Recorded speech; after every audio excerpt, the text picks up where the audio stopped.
think we're going to start about a minute early. I am Jeff Feigl. I'm team lead of Pollution Prevention Services at the Iowa Department of Natural Resources.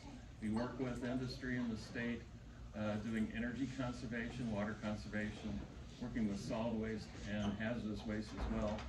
And I'm facilitating this session, and I'm going to introduce our panelists. They'll have about 5 minutes to talk to the subject of is a 100% renewable grid a doable thing in our future. And then after they're all done speaking, we'll have an open conversation, questions, answers. Our first panelist, I don't think they're going to actually go in this order, but Robert Bryce, who we've already heard this morning, author, journalist, film producer, and host of the Power Hungry podcast.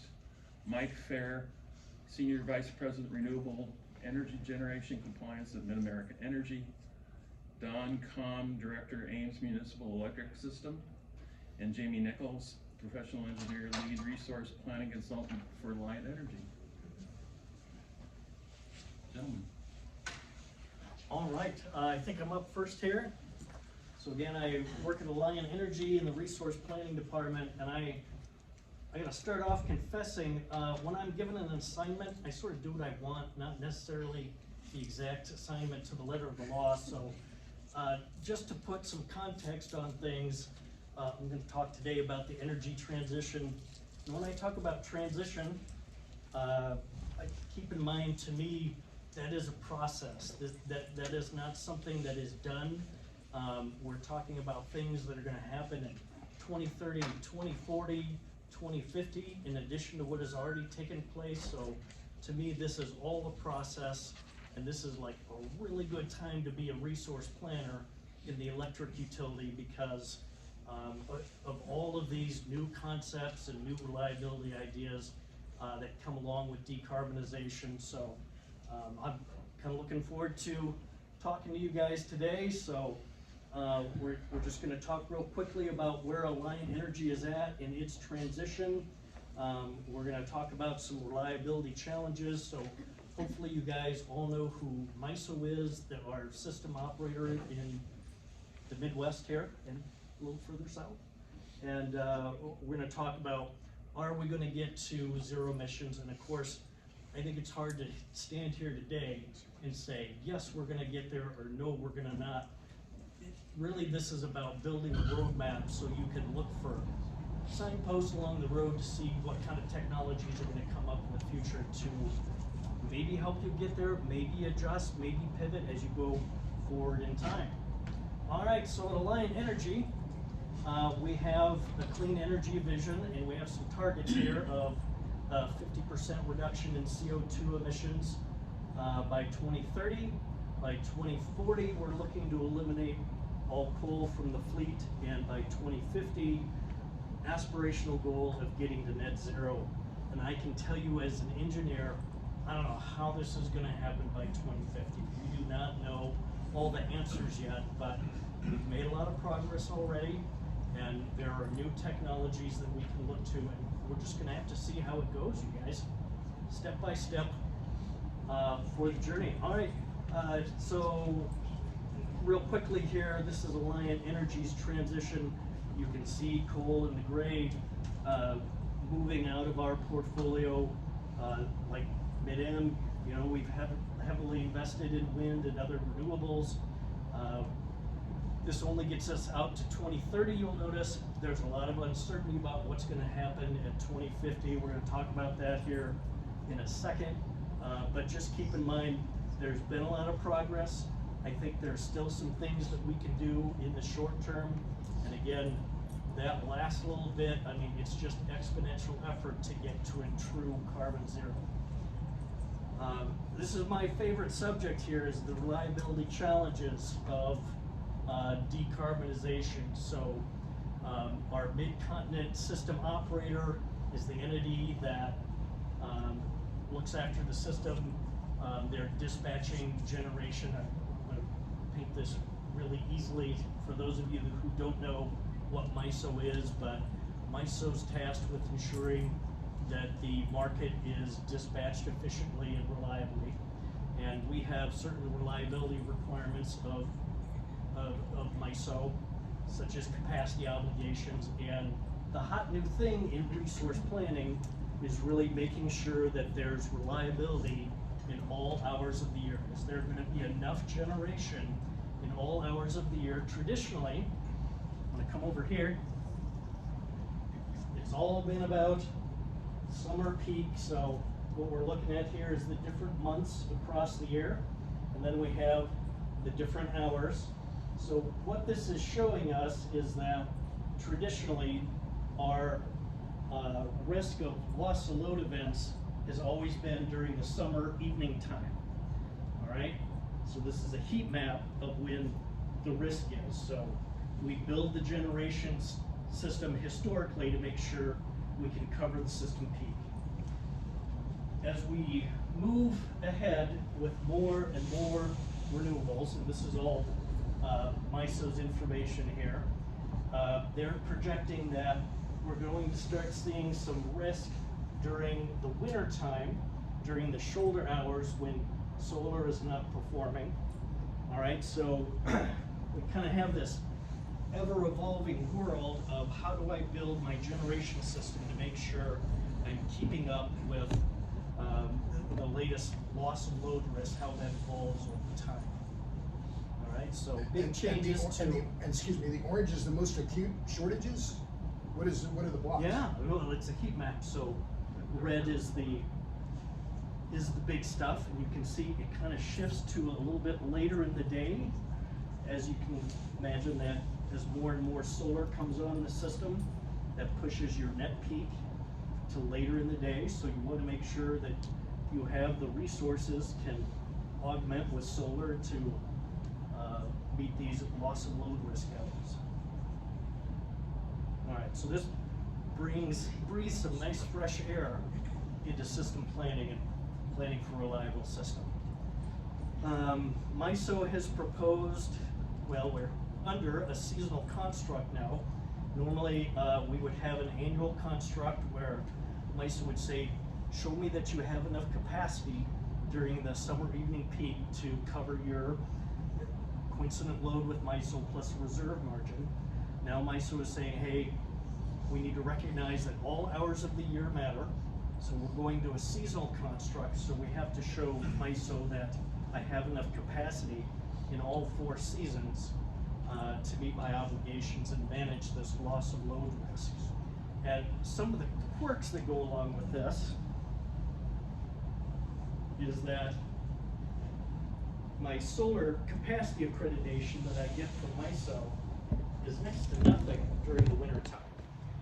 And you can kind of imagine that based on the heat map that I showed earlier, that the loss of load risk hours are during the morning and the evening. All right, solar does great during the summertime, wind's pretty stable across the year. But then I have these planning reserve margins that vary by season too. And I just have this outrageous winter planning reserve margin that's kind of tough to meet if I have a bunch of solar in my portfolio and not a bunch of other resources to complement solar. All right, so again, yeah, only a couple slides. 8 minutes, is that it? Just about. So MISO has a bunch of new attributes here that they want us to focus on to make sure that the system is as reliable as it has been. And then will we get to carbon neutral? Again, this is a tough one to answer. There are a lot of things that we can rely on in the future. I won't go through all of these for time's sake, but again, I think this really means that we're going to have to look at what technologies are developed in the future here and pivot as we go down the road year by year. Sorry I went over, but Good. very excited. So I think I'm up next. My name is Mike Fehr. I'm with MidAmerican Energy. I'm in charge of a couple of different things, but it includes new construction and development and the operation of our renewables fleet. So that's my role there. I started out actually at MidAmerican at our coal site in Walter Scott Energy Center over by Council Bluffs. Before that, I worked for an A&E firm. I'm a professional engineer in the state of Kansas, and we designed just about every type of generation that you can imagine globally. So spent a lot of time traveling, building, designing, modifying coal, natural gas. We did some work on nuclear facilities for an overseas client. So pretty broad background in a lot of different things. I live in Madison County, so thank you for visiting. I hope you spent some tourist money while you were there. I live about 3 miles from Winterset, so very familiar, obviously, with the county. So I'm going to walk through a few things. I think our time was just kind of reduced here, and so I'm going to just give you the highlight executive summary of, can we get to 100% renewable grid? I don't know if that will ever happen. I definitely don't think that will happen in my lifetime. Can we get to a zero carbon grid? I think that's more realistic if you include some of the technologies out there that look most promising, to me anyway, include nuclear technologies and things that aren't necessarily renewable. I wanted to touch on first just a couple things. So you heard we're in the MISO market. That's the energy market that we're in. Iowa's actually kind of on the western edge of the MISO market, so most of the load in the MISO market is in Illinois, Indiana, Michigan, Wisconsin. And this map shows you the wind resource in the United States. The purplish color is a strong wind resource. And then when you get down into like the southeastern United States, you can see they really don't have much of a wind resource down there. So for the same reasons we grow corn, we have a competitive advantage in wind. And so Iowa is second in the nation in the amount of wind generation that occurs. We generate wind in Iowa. Some of it is exported, just like the corn, to other states that don't have the same wind resource. So if you look at, just kind of try to remember where that great wind resource is. It's basically in the center of the United States. This is a similar map for solar. So you can see that when it comes to solar, the strongest resource is definitely in the southwestern United States. And right now, the US electric grid is really divided up into an eastern interconnection. There's a western interconnection. The split between the two is, roughly, look at the Nebraska-Wyoming border and basically go through there. That's about where it goes through.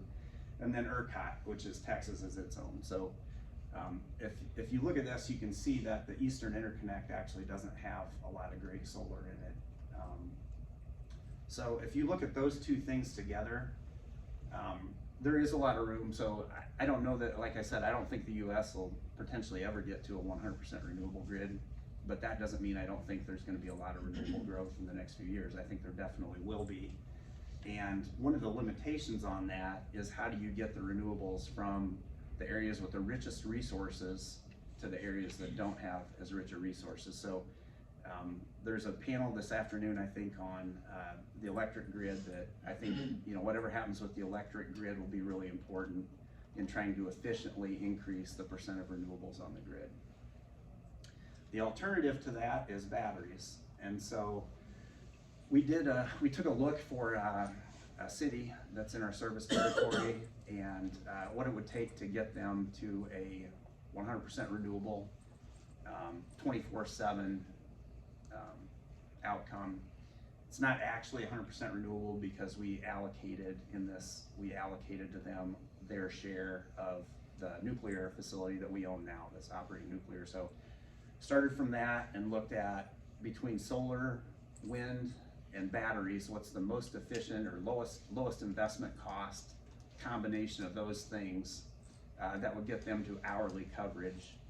And it's based on, the underlying starting point for this is based on our actual wind production in a year. So we looked at, every single hour of the year, what was our wind production in that year? I think it was 2019 or 2020. And then we looked at our actual load for that city in that year. And then we didn't have any solar history, so we ran just a model to get the hourly production model for solar in a year. And we looked at all those things and then tried to take those shapes and find the lowest cost combination that got to having every hour covered. And so what happens is you overbuild renewables because they're a lot cheaper than the batteries, but you still need batteries. There's no way around the batteries. And so the batteries alone would about double the cost of the electric bills for everybody in this city. And when you look at the battery, you can see it's really not used very efficiently at all. Most of the battery cycles, a handful of times in a year. So you made this big investment in a battery, it's got maybe a 10 or 15 year life if it's a lithium ion battery, and then it only cycles a few times a year. So I think there's gonna have to be a breakthrough in energy storage technology. There's gonna have to be some new renewable technology that's not as intermittent. I mean, hydro is not as intermittent, but it's also almost impossible, I think, to try to permit a new hydroelectric facility that would, be on any kind of a significant scale in the United States. So I think the zero carbon thing is real. I mean, I think that could happen. It would require this for the electric grid. It would require some technological breakthroughs there as well. There are going to be breakthroughs in the energy storage market. There are a lot of nascent technologies. Most of them probably never will amount to anything. Some of them probably will. It's hard to tell right now which ones are going to evolve that can actually be, a really strong complement, especially for wind. Most of it's optimized around solar because you have this predictable daily cycling. And if you're in the southwestern United States, you have a really solid resource. You can plan on cycling just about every day of the year. Wind's a little different. We can go weeks. Everyone who lives in Iowa knows you can go a month with plenty of wind. April, I think, was the windiest month that we've had. And so to try to store energy with wind, it's a lot less predictable. And storage technologies that are optimized around solar really aren't necessarily the most effective for wind. So a lot of different battery chemistries out there. There's a lot of different potential energy-based systems we look at, but overall, there's going to have to be a breakthrough in storage for it to, be the silver bullet that's going to get us there. So again, I do think that there's going to be lithium-ion batteries that are a part of the grid. I just don't think they're the entire answer. So that's kind of it in a nutshell for my view. Good. All right, I guess I'm last. I don't have slides. My name is Donald Kahn. I'm basically the chief operating officer for the city of Ames. We're a municipal electric utility, so we have generation, transmission, distribution, energy markets. We have wind, we have solar, we have natural gas. We even have refuse-derived fuel, so we're actually burning garbage. I enjoyed Bob's talk this morning from a standpoint that I agree with a lot of his points, but at the same time, some of the things he said made me want to fight. Not with him. I didn't want to pick a fight with him, but with the concepts that he was bringing up. It says, oh, we can't do this. These are all of the reasons why we can't do that. And it made me challenge my own thoughts, my own beliefs, and want to directly respond, not to you, but to the topics that he brought up. I will say I'm one of the 3 that's looking at an electric vehicle, so those of you who drive them, come talk to me because I want all that input. I still have a Jeep Wrangler that gets 15 miles to the gallon and a 1965 Mustang. So if you're a Mustang fan, we can talk about that too. I see the by 2050 to me is an aspirational goal. So what does that mean? Does that mean that we just put it out there and not necessarily work on it? As I was thinking about how to explain this, I saw that Robert's wearing a purple tie, and sorry, but I'm a Vikings fan. And the way I look at this from an aspirational standpoint is I believe the Minnesota Vikings every year sit down and say, we're going to the Super Bowl and we're going to win. That is an aspirational goal. How many times has the Minnesota Vikings won the Super Bowl? 0. 0. You guys are Green Bay fans. I don't want to hear about it, okay? Bears fan, that's almost worse. Okay, but the idea is I strongly believe that by setting an aspirational goal of 0, you're working towards something. If the Vikings just came in this year and said, okay, we're gonna play some football, you're gonna get paid, they literally perform less. Do they get to the Super Bowl each year and win? No, But the more they do planning, the more that they take those incremental steps, the farther they get. Sometimes they get to the divisional playoffs. Sometimes they may even make it to the Super Bowl. Hasn't been 20, 25 years since they did that. But the point I'm making with that is I strongly believe we need to have that aspirational goal by 2050 and then start doing those incremental steps. I probably have maybe a minute left. So some of the challenges that are facing us, if you think about it, there are technological challenges and there's economic challenges that go with this. And we need to be looking at those pieces and those concepts. For example, we keep talking about wind and solar, right? But there are other renewable energies, or I'll say non-carbon energies. I firmly believe that nuclear is still in the mix. We've got to be considering synchronous generation. Nuclear, biomass, to me, I think is still in that mix. It's still a renewable fuel. Hydro, maybe not in this area, but you've got Canada Hydro, you've got all of the stuff out in Washington State and things like that. That needs to be considered into the mix. We have basically, I think, solved what I'll say is the real-time balancing act, having energy, needing it from second to second and minute to minute to meet the needs of the load. What we haven't completely solved yet, and everybody's kind of been touching on that, is wind and solar operate with weather patterns and they're variable. Load is weather dependent, but solar and wind don't exactly match up with how our customers are going to use our load, and we need to solve that. Maybe it's batteries. I tend to believe in pumped hydro is more of a better way to do it than to put a bunch of batteries on the system. They're not cost effective. Long term, we have the seasonal issues that come up. So solar up in Iowa is not as efficient as it would be maybe down in Arizona. And that leads to things like transmission and things like that we can basically move energy from one side to the other, and it's going to be difficult to build that transmission, but we're going to need things like that. I could keep talking, but I'm going to give up my time. Okay, good. Well, we kept pretty close to 5 minutes each, so there is a lot to talk about. I'm going to take the moderator's prerogative to just pose a few questions, and I want to open it up because I want this to be much more interactive. So, John, you work for a municipal utility, and as I mentioned in my talk, we have a very diffused system of ownership in the electric grid in the United States. We have 2,000 roughly municipally owned electric utilities. Are the interests of the municipally owned utilities different from the investor owns and the co-ops? Do they have a different, I know they have different ownership, but are their goals different? And if so, how are your objectives different from these guys from Alliant or MidAmerican?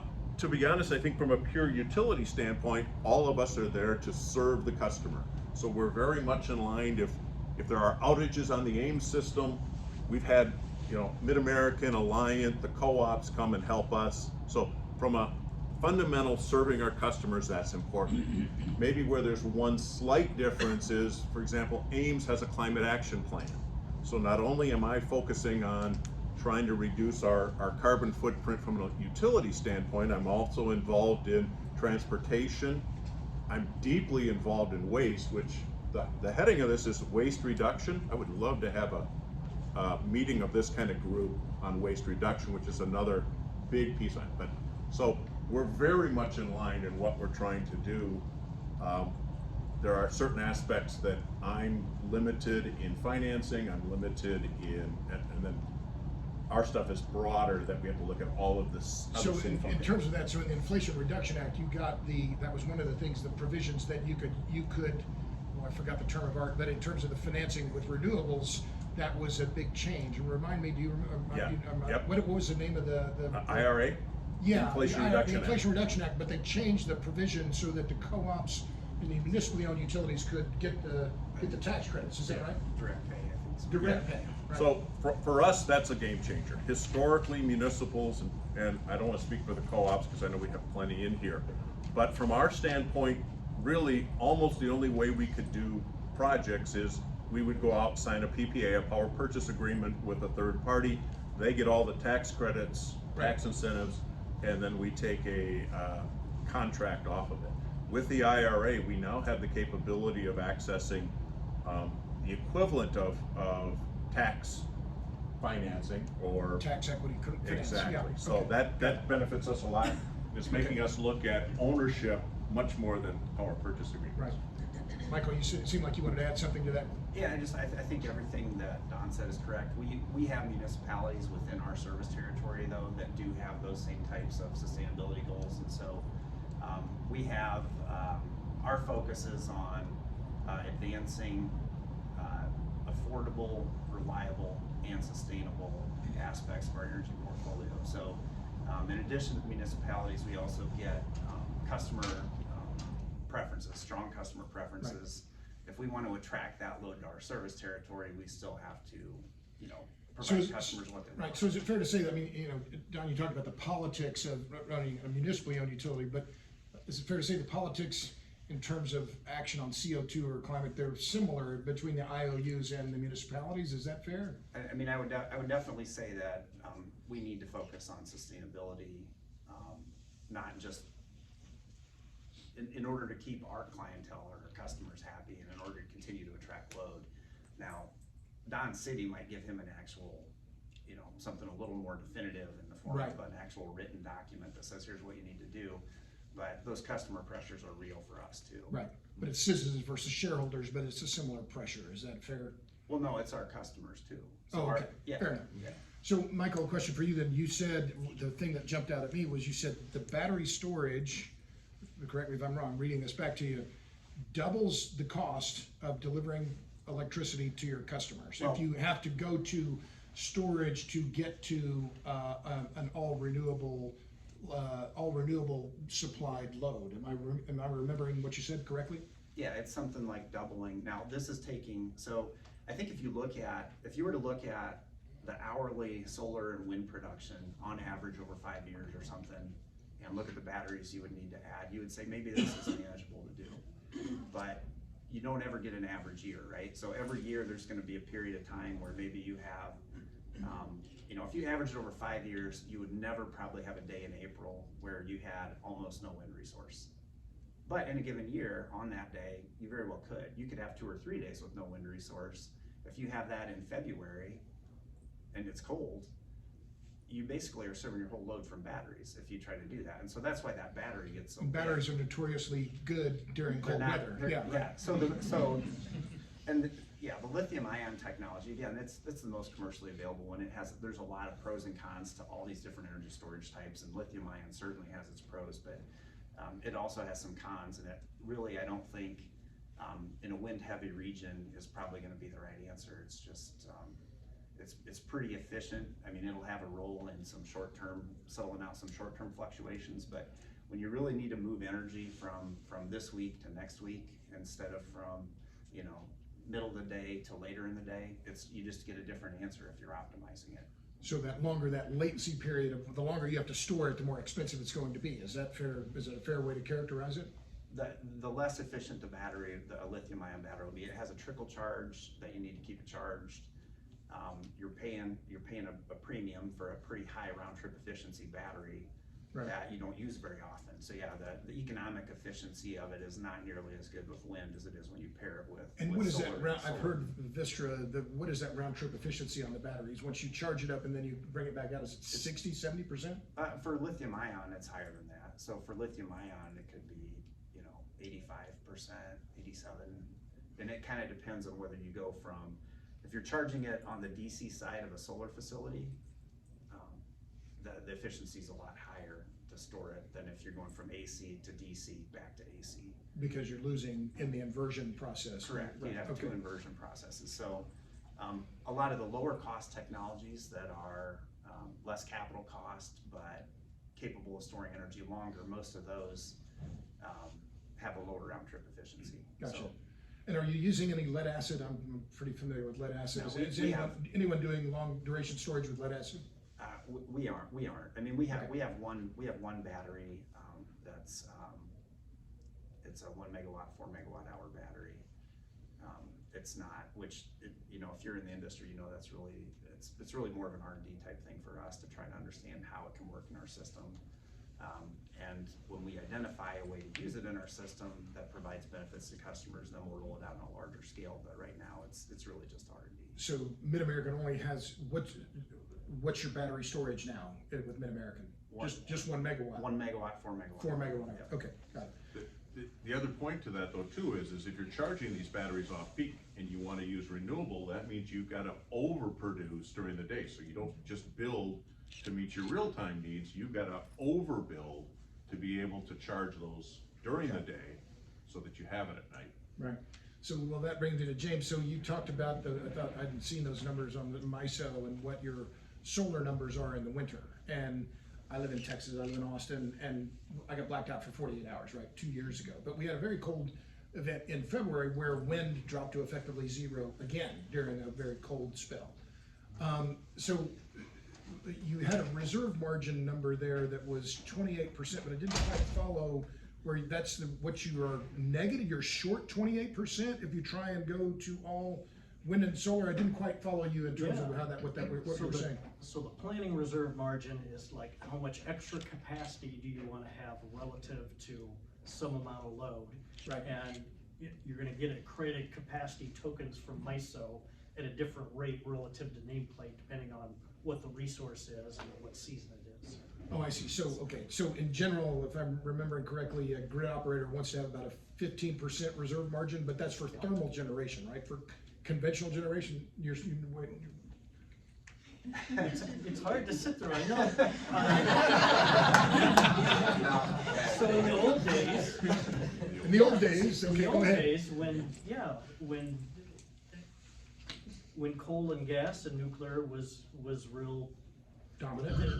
then, you wanted a 15% reserve margin, and it was, what's my summer peak load, and, I'm gonna have this reserve margin on top of that, so. So that was standard, 15% in Yeah. the old days, which wasn't, we're talking 10 years ago, roughly. So the 15% had a basis where the system operators would do the loss of load expectation studies to figure out what is the standard of risk here that I'm willing to allow, and as these days go on with the seasonal construct, they're applying these loss of load calculations to different seasons to figure out how much reserve margin do I need, how much credit capacity am I gonna give out for different tokens and different resources and different. And so if I'm gonna interpret that, loss of load expectation means the likelihood of blackouts. Yeah, That's going from engineering speak to. inability to serve load is a nicer way to say Okay, it. right. Inability to serve load. I'll call it blackouts, okay?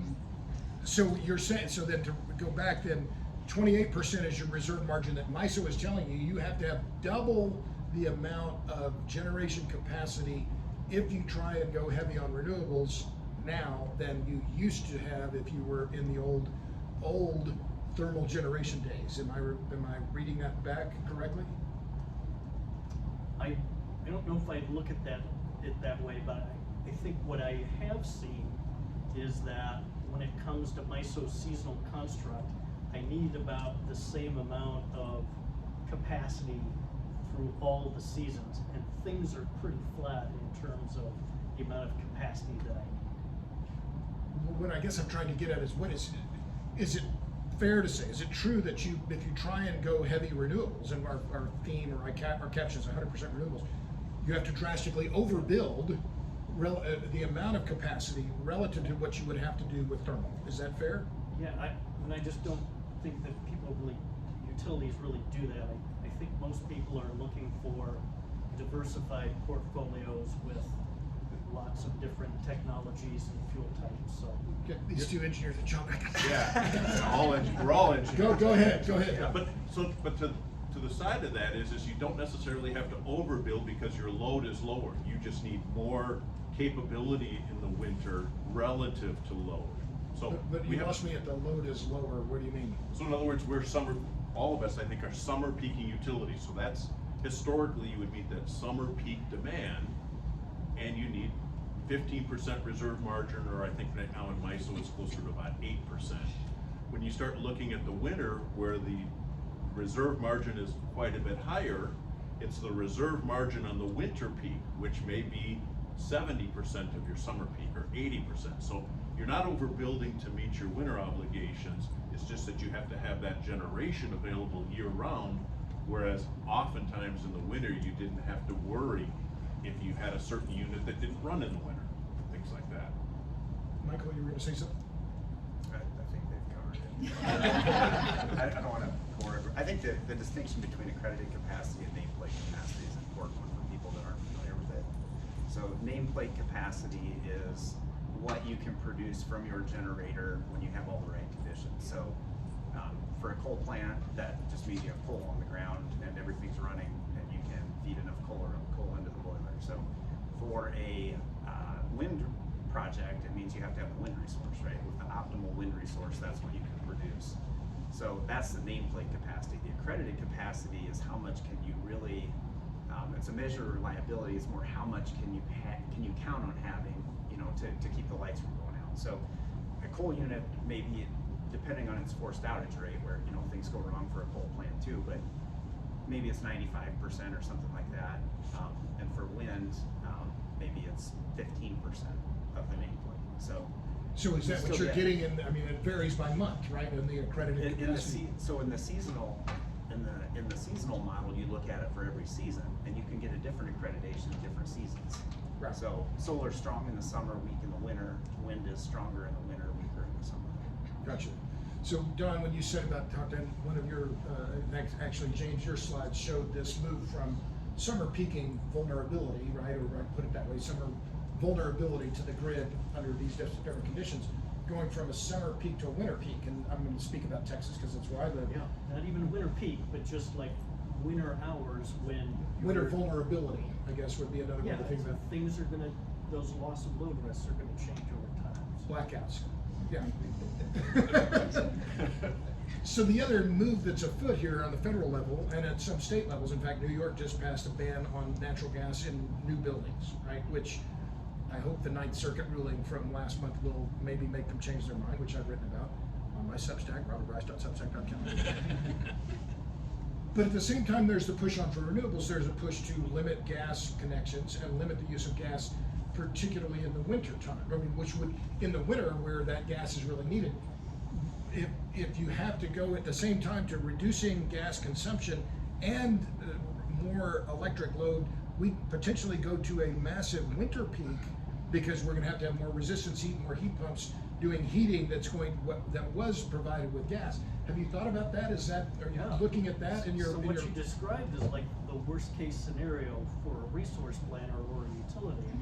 Because when you take technologies off the table and then you add electrification and other obligations on top of that, it really becomes tough. So I mean, I think that's why a lot of folks are looking at diversified approaches and how do I keep up with these obligations that MISO is gonna have in the future, so that you kind of approach the future in layers and steps, as opposed to the snap of all of a sudden we're making huge changes. So, I mean, natural gas is a really important part of the transition as we move into 2040 and 2050. So, I mean, we just can't have that suddenly go away. That's just not gonna work. Do you all have gas in your homes? I have a gas generator, Generac, and yes, I love it. I have propane, so I use it as little as possible. But yeah, I have electric heating, so. So you use a But I heat, still you use a like- heat pump. Yeah. What about you, Don? I just have natural gas, I have Alliance natural gas and then that City of Ames electric. Well, listen, I could ask questions all day there. I'm sure there are questions here. It's Matthew, right? Yep. Yeah, sure.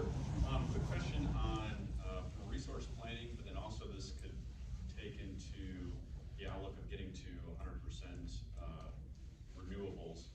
From a load standpoint, in this area, there's a lot of new data centers coming online, but with the understanding that a data center ramps up is not from 0 to 10 megawatt or 0 to 40 megawatt, but every single large data center is arguably in the area now for Des Moines. How does that offset any of the goals towards getting to 100% renewables or offsetting 100% in that standpoint? Because that's a pretty large draw on the area and a draw on the grid that imagine you have to plan for. Yeah, those are in our service territory, I think, all of them, the largest ones anyway. It's more load, it has some, the fact that it's more load means you have to have more generation, obviously, but it does have some advantages in that it has a good steady load profile. So, as far as the challenge around resource planning, it used to always be that the load moved all over the place, right? So it was all base load generation or dispatchable generation before renewables, but the load was moving all over the place. Well, you have to chase the load that way. Now with a data center, you get some pretty steady load. So it's not really on peak or off peak load, it's just steady load. So in some ways it helps make more efficient use, I would say, of the renewables that we have. But it does also increase the demand for renewables during the on-peak periods, which means you have to have more generation of some kind. And those customers are, generally pretty outspoken about being pro-renewable. So. Let me ask, since Michael, you have the floor. So the Iowa Utilities Board just in the last couple of days approved a $3.9 billion rate case for MidAmerican, right? So what is that going to translate into customer bills? And is this good for the customer? This is me putting him on the spot here. Yeah, ladies and gentlemen. so Thank you. the Iowa Utilities Board approved something different than what we filed. In fact, some of it is different than what any of the other intervening parties had proposed. And so I would say we're still trying to understand that. We had some things in our settlement agreement with a couple of other parties, the consumer advocate and a customer group, that definitely would have brought an immediate and very clear cash benefit to customers. We're still, I would say, looking at what this new, set of rate making principles would And look like. that was just this week, right? Correct. Yeah, Late Some Friday. questions from the crowd here, I see. But, well, just to be, That's why we're here. but just to be clear, but this was for all renewables. The 3.9 billion is all renewable It's build out. Correct, it's mostly wind, but there was 50 megawatts of solar, Okay. 2,092 megawatts. Right, yes, sir. Yeah, I'd like to hear from the panel, their perspective on peer-to-peer and how that comes into something like this, peer-to-peer energy trading, where, customers can have their own green energy, whether it's solar, hydro, and they can trade energy within each other. I guess I would kind of hear you guys' perspective on that. They both look at me. Engineers, right? You guys are Yeah, engineers. we're all engineers. You understand the concept. So let me talk this may not be directly your question in terms of peer-to-peer, Right. but when I look at from a retail solar standpoint, so we have what I would say is a fairly aggressive retail solar program where we offer rebates, and then we have a net metering that some would say is pretty much out there. One of the challenges that we have right now that we have to fix is when a customer puts in retail or residential solar, in our particular case, our rate design is upside down to where a lot of our fixed costs, the wires, transmission, or distribution, line workers and stuff like that, gets shifted to renters and to those that maybe can't afford it. So there's some rate design things that we need to fix, but we enjoy having our customers put that solar on. In terms of peer-to-peer, again, there's benefits. Like if we can partner with MidAmerican on wind and solar, that makes sense for us, it makes sense for them. Likewise with Alliant. So, joint ownership of resources and things like that make a lot of sense. And then the MISO market, we buy roughly 55% of our energy in the day-ahead market. Yeah, can I add to that question? I'm sorry. So you guys are talking about the MISO markets, and I monitor those markets on a daily basis and hourly basis and see the LMP prices, and I see at negative pricing, especially up in the northwest quadrant where we have a ton of wind. And so that to me is kind of concerning because we have all these stranded assets, seems like, and they're not going to Iowa, we're shipping them out, we're shipping them to Florida, wherever they need energy, but instead of keeping them in Iowa, we're shipping them away. It doesn't make any sense to me, I guess. Especially when we're seeing the prices that we are seeing in the negative pricing, and we're paying 12 to 18 cents per kilowatt hour on an average cost. I like negative pricing. This last Saturday, I was buying a ton of energy and they were paying me to take it. Yes. Bring it, I don't know where it was going, but I was taking a lot of it. So I like negative prices. That's good. For us. I don't. Yeah, You don't like negative prices? Hell no. But anyway, Okay. but that's a longer discussion. Who else has a question? Yes, sir.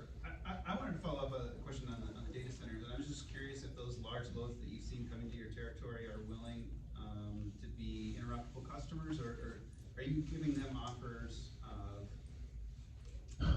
paying them for the ability to help you out with your demand needs?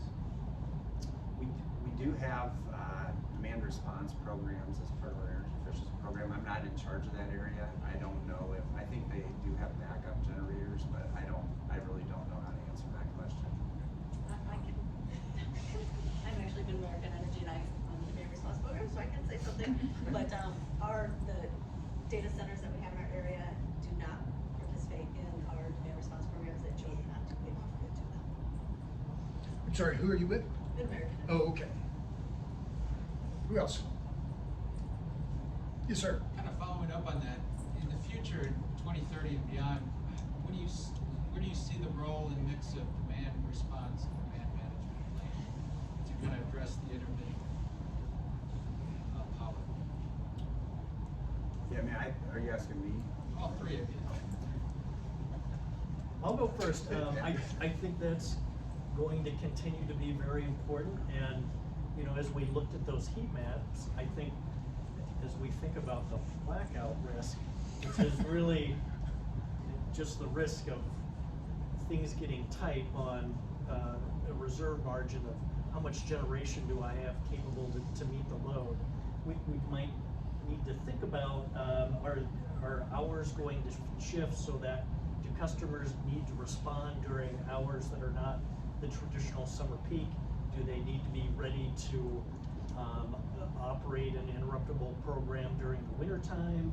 Does it need to happen maybe during the fall or spring when there are a lot of outages going on and some weird weather condition happens? So one of the things that we're hearing from MISO is they're looking for a lot of flexibility out of LMRs, load modifying resources, and it's just like, look, I need you guys to operate whenever it happens. It used to be just during summer peak, but now it's other times of the year. So accommodating that flexibility as part of their resource adequacy programs is going to be different moving forward. That's a good question. Yeah, I think if we're going to get to a zero carbon grid by 2050, which is a pretty common target, everything has to be on the table. Demand response will play a role. I think, you know, how big that role can be, I don't know. I think things like nuclear have to be on the table. That's probably in my mind, nuclear or some technology we don't know about just yet has to play a significant role in getting there. The only thing I was going to add is I think rate design will become a big piece of it. Time of use rates will be that first move to educating the customer on how to use the resources a little bit more wisely. But I also don't see that as the end all, because you saw in Texas during that storm that you can raise the prices and it's not going to bring on any more generation. It's not going to change behavior. So you need that rate design first, but then ultimately you need some form of interruptibility or something along those lines. I don't want to say blackouts or rolling outages. So, well, let me ask another question. I speak to a lot of cooperatives, and so I'm always curious how many customers they serve. So, how many meters do you have in Iowa? Or well, I know you're in Ames. So, how many customers do you have in Ames? We have about 29,000 meters. Michael? I'm trying to think. I think it's just under 1 million. Is that about 800,000. 800,000. Is that just Iowa or is that? It's total in Iowa, Illinois. Iowa and Illinois is 800,000. Iowa, Illinois, and a little bit of South Dakota. It's 800,000. And James? I might phone a friend on this one because I don't input into that resource planning models. Around 500. Around 500,000. 500,000. Iowa. For electric. Gotcha. So does the size of your utility, well, I mean, it gives you more, I mean, the numbers are bigger, right? But what are the challenges? I talked to gave my view this morning, obviously, about the challenges in expanding your system. So what are the key friction points you face now in siting new generation, new transmission? What or maybe put it another way, what are the hardest things to get built, and how long and why? I'm gonna say it seems like everything is hard because customers are much more informed and communication is better. So whether you're doing renewables or gas or nuclear, I mean, there's always a lot of community feedback and intervention in those cases, and you know, people want to shape what the future generation world looks like. Everybody has their own ideas, so. From a siting perspective, there's nothing you can build that really won't get some level of pushback. If you're building a generator of any kind, it's gonna get, if you're talking about like siting considerations, yeah, I mean, we haven't tried to site a nuclear facility in quite a while. But wherever that happens, I'm sure they get pushed back. I've been involved in at different points in my career with natural gas, adding coal to an existing coal site, solar in the middle of the Mojave Desert in California, and wind here in Iowa, and there's some level of pushback everywhere. I think, you know, I will say this about especially wind in Iowa. There are groups that are opposed to wind in Iowa, rural groups that are opposed to it, and you know, I'm not going to say that isn't the case. It is, but if you look at property taxes in Iowa, I can tell you that everybody in rural Iowa prefers lower property taxes, and so there's an economic argument that you make that you go into a community, and you know, the level of siting difficulty I would say that you have comes down to, I think, usually the split between those two things. How bad do I not want the view shed impact versus how much do I want the property tax benefits for the schools, the emergency responders. You look at a lot of rural Iowa counties and they're losing population, and they're losing some of that, you know, industry or commercial businesses. Towns are shrinking, and so there is a strong, I think, compelling case for the economic benefits in most of rural Iowa that has probably made wind. I mean, until recently, I would say most of the time we came into a county, we'd have counties calling us, asking us if, you know, what it would take for them to attract wind to their county. So in my experience, that's probably the easiest one of everything that I've ever been involved in. I'm sorry to say that again, that expanding wind is easier? Yes. Okay. Has friction grown over time? Yes. That's true. Are utilities moving more towards solar because it has a smaller footprint than wind? We're not. I mean, like I said, our filing was still primarily wind. I don't know if you can recall from the slides we put up there. For the energy market that we're in, Iowa doesn't really have an advantage or disadvantage when it comes to solar. It's really kind of just in there with the other states in our MISO North. But wind, we have a competitive advantage, and so it makes more sense. We can actually build wind, and I know you're not a fan of some of the incentives, but we can actually build wind at no net cost to our retail customers here in Iowa, because we have a good enough wind resource that, coupled with the incentives, coupled with the value of the wind that you export to other customers and bring those economic benefits back, you know, it's no different really than exporting corn in that regard. It's a commodity. You export it, you bring the money back, it helps offset the costs here. So the number that I've seen is that 44 cents out of every dollar capital cost for solar and or wind can be covered with tax equity financing. Is that true? I'm not involved in any tax equity financing. We're owned by Berkshire Hathaway Inc. I think it pays about 1% of all U.S. corporate income tax. So the tax appetite is big enough. I don't know. We don't do that math. We don't need to bring on a. Okay. Who else? Sir. So there's been a lot of talk this morning about natural gas as a solution going forward, but then we talk about zero carbon. What about the additional cost of relying that much on natural gas to then get to zero carbon? Because I mean, it seems like you're going to be fighting each other, doing more natural gas, but then you got to take the carbon out that you're creating. So is that really the best solution going forward? Because it seems like we're fighting ourselves. That's a good question. I think it is a matter of, do you view it from a short-term transition standpoint, or do you want it as something for long-term?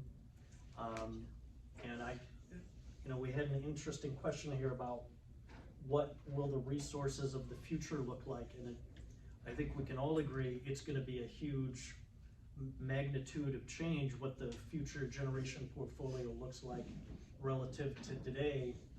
And I kind of wonder about things like public acceptance of different resources like nuclear, as well as the huge infrastructure you need to support all those different kinds of resources. So when you talk about gas from a long-term perspective, and you're thinking about sequestration, I mean, that doesn't happen without a lot of pipelines in the ground, and that's, you know, that's something that we have to work through. And I was kind of hoping to have a little discussion today about what is, you know, what do you guys think about what might be tolerable from the perspective of the public in the future? If you say, I'm willing to try to do some things to get to carbon neutral, what are some things that would fly and what for not? So how many people here would be comfortable with small modular reactor nuclears as an option? Wow, okay, good. That gives me hope.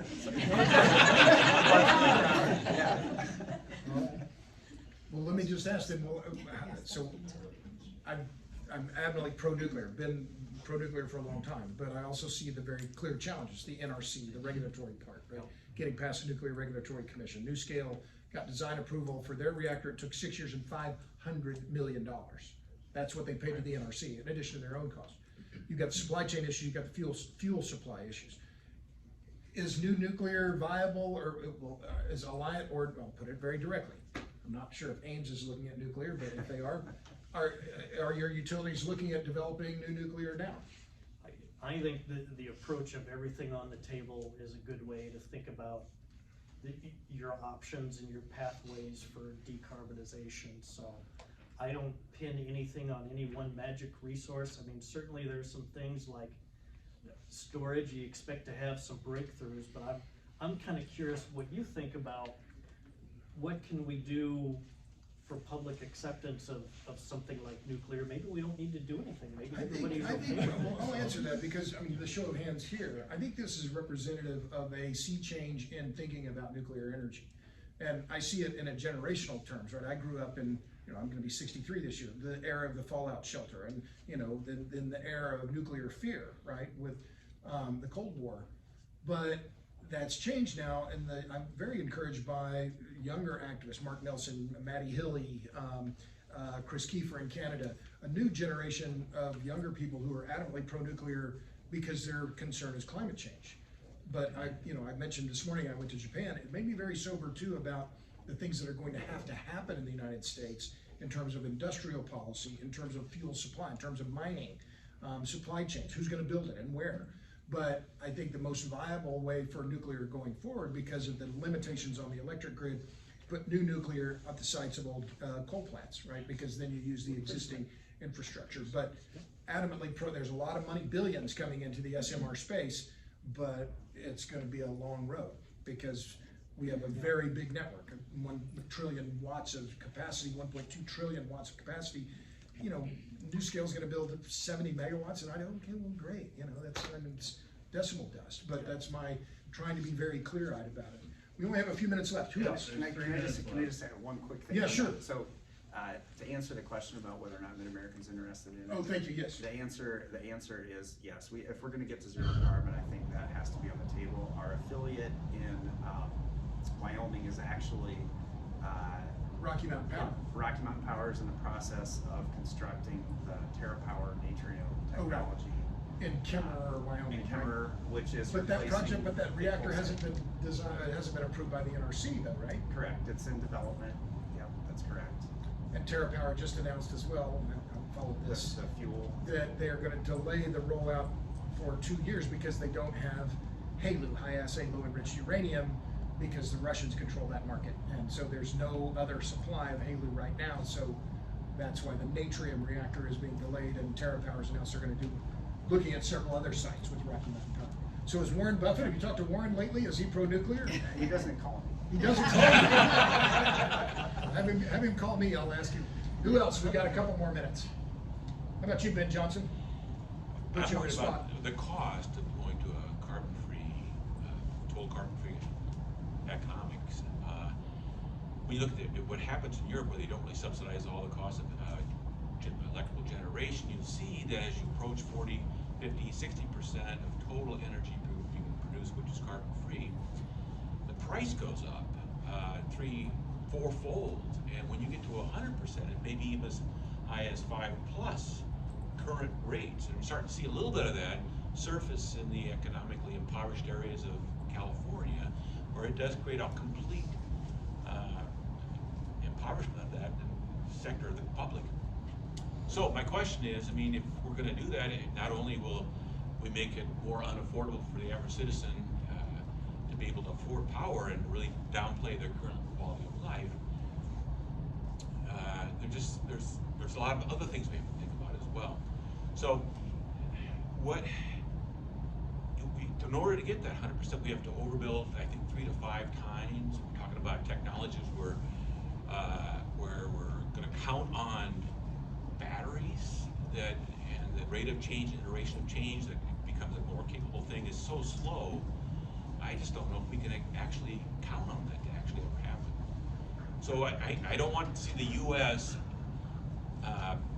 outprice their products they try and sell across the world, because it costs so much to build, because we're relying on this expensive power that's on this predicate we have to have a zero carbon future. So let me put this in the form of a question. Is this push for all renewables a regressive tax on the poor and the middle class?